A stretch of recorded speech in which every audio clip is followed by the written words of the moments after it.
The White House has claimed a political victory after Canadian Prime Minister Mark Carney agreed to withdraw a controversial digital services tax targeting major American technology firms. Officials in Washington framed the reversal as a clear sign that President Donald Trump's hardline tactics were working. Welcome viewers to my channel. Please subscribe, like my video and turn on notifications so you don't miss our next update. Speaking to reporters on Monday, White House Press Secretary Karoline Leavitt declared that Canada had caved under Trump's pressure. She said Ottawa had made a strategic blunder by introducing the tax in the first place and confirmed that Carney personally phoned the U.S. president on Sunday evening to inform him of its cancellation. Carney, addressing journalists in Ottawa, acknowledged that the measure had been abandoned but sought to portray the retreat as part of a larger diplomatic process. He described the move as a concession in the context of a bigger negotiation, confirming that trade talks between the two countries had officially resumed on Monday morning. The issue erupted last week after Trump branded the digital levy a blatant attack on American companies. In response, he abruptly suspended trade negotiations with Canada and threatened to impose new tariffs on Canadian goods if the measure proceeded. Facing a standoff that risked escalating into a wider trade war, Ottawa announced it would halt collection of the tax just before the first payments were due and committed to scrapping the policy through new legislation. Carney stressed that his government always expected the tax to become a bargaining chip in broader economic discussions. It is something we anticipated would be folded into a comprehensive deal, he said on Monday. From Washington, Kevin Hassett, the White House's chief economic advisor, confirmed that bilateral negotiations were back on track. This was an important breakthrough, he said, signaling optimism that the two countries could now move toward resolving other long-standing disputes. Since Trump's return to the Oval Office, Canada and the United States have clashed repeatedly over trade policy, reigniting familiar battles over lumber, dairy, and steel. The digital services tax became the latest flashpoint, threatening to sour relations at a critical moment. Leavitt, reflecting the combative tone of the administration, praised Trump's handling of the confrontation. President Trump knows how to negotiate, and he knows he is governing the best country and the best economy in the world, she told reporters. Every nation on earth benefits from a good relationship with the United States. The removal of this tax is a big victory for American technology companies and for our workers here at home. The Canadian tax, known formally as the Digital Services Tax (DST), was designed to target global technology giants such as Amazon, Meta, Google, and Apple. The measure would have imposed a 3% levy on Canadian revenue above $20 million and applied retroactively to January 2022. Analysts estimated it would cost U.S. firms more than $2 billion in the first year alone, with Ottawa projecting a total windfall of $5.9 billion over 5 years.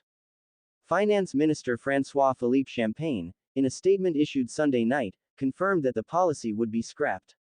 He defended the original intent of the tax, pointing out that many multinational firms generate substantial profits in Canada but often pay little or no corporate tax locally. Canada's preference has always been a multilateral agreement on digital services taxation, Champagne said, noting that Ottawa introduced the DST in 2020 while waiting for international talks at the OECD to bear fruit. The decision to abandon the measure has sparked a fierce political backlash at home. Pierre Poilievre, leader of the opposition Conservative Party, accused Carney of backing down at the last possible moment. On X, formerly Twitter, Poilievre mocked the Prime Minister for dropping his elbows up campaign persona, referencing Carney's hockey metaphor from the spring election that cast him as ready to defend Canadian interests against Trump's aggression. Poilievre insisted that Carney should have demanded concessions in return for scrapping the tax. Specifically, he urged Ottawa to push for the removal of long-standing U.S. tariffs on Canadian softwood lumber, a perennial dispute that has plagued trade relations for decades. We need to secure tangible gains for Canadian workers, Poilievre wrote. South of the border, the Trump administration celebrated the decision. U.S. Commerce Secretary Howard Lutnick posted on X thanking Canada for rescinding what he described as a deal-breaking tax that would have stifled American innovation. The controversy underscores the broader global struggle over how to tax multinational technology corporations that generate massive revenues across borders but often structure their businesses to minimize tax liabilities. Countries including the United Kingdom, France and India have experimented with digital services levies, prompting fierce opposition from Washington, which views such measures as discriminatory against U.S. firms. For Canada, the retreat represents a significant loss of projected revenue and raises questions about whether Ottawa can still pursue its domestic tax fairness agenda while maintaining smooth relations with its most important trading partner. But for Trump, the episode provides another example of his combative style of economic statecraft, and another opportunity to boast about bending an ally to his will. The drama unfolded not in public speeches or parliamentary debates, but in a series of tense phone calls and private briefings that stretched late into Sunday evening. At the center of it all stood Prime Minister Mark Carney, a man who had promised Canadians during the spring election campaign that he would defend their interests with what he once called elbows up, ready to fight, ready to push back against the raw force of Donald Trump's negotiating tactics. Yet as Sunday night gave way to Monday morning, Canadians awoke to a different reality.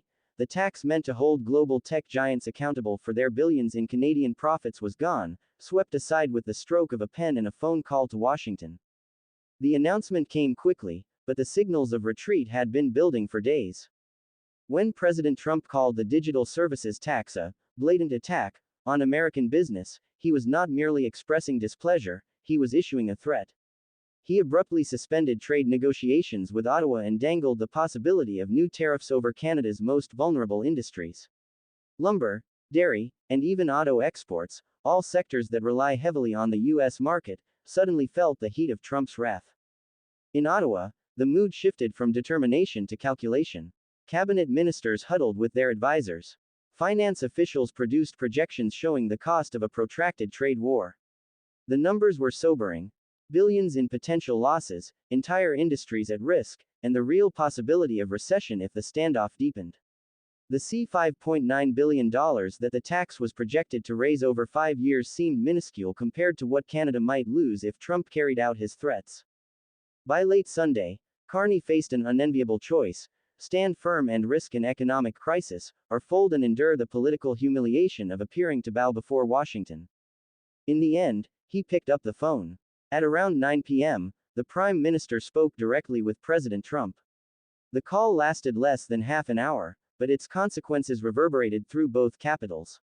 Carney agreed to rescind the digital services tax, framing the move as a tactical step within a broader negotiation.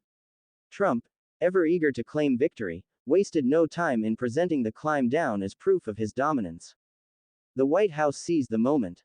Caroline Leavitt, Trump's fiery press secretary, went before reporters the next morning with a tone that bordered on triumphalism. Canada caved, she said bluntly, delivering words that would sting in Ottawa. She credited Trump's negotiating prowess, insisting that no country could afford to alienate the United States. Every nation on earth benefits from a good relationship with the United States. The removal of this tax is a big victory for our tech companies and for our workers here at home. For the Trump administration, the reversal was a symbolic win. For Ottawa, it was damage control. Finance Minister François-Philippe Champagne tried to soften the blow, reminding Canadians that the tax had always been envisioned as a temporary measure until a global framework could be agreed upon. But his words fell flat. The retreat was obvious, and the timing, just hours before the tax was to take effect, made it look even more desperate. Back home, the backlash was immediate. Pierre Poilievre, the conservative opposition leader, wasted no time sharpening his attacks. He accused Carney of folding at the 11th hour, and abandoning his promise to stand firm against Trump. With a biting hockey analogy, Poilievre said Carney had put his elbows down, betraying the combative posture he and his party had trumpeted during the election campaign. Poilievre demanded that, at minimum, Carney secure something tangible in return, most notably, the lifting of U.S. tariffs on Canadian softwood lumber, a trade irritant that has plagued